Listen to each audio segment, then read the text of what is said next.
أعوذ بالله من الشيطان الرجيم.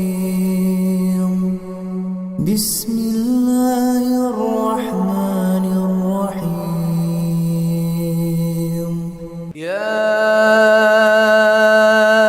أيها الناس اعبدوا ربكم الذي خلقكم والذين من قبلكم لعلكم تتقون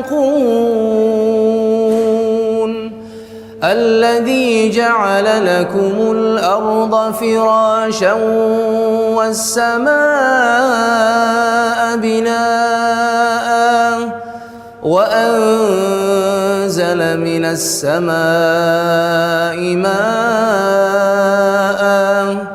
فأخرج به من الثمرات رزقا لكم فلا تجعلوا لله أندادا وأنتم تعلمون.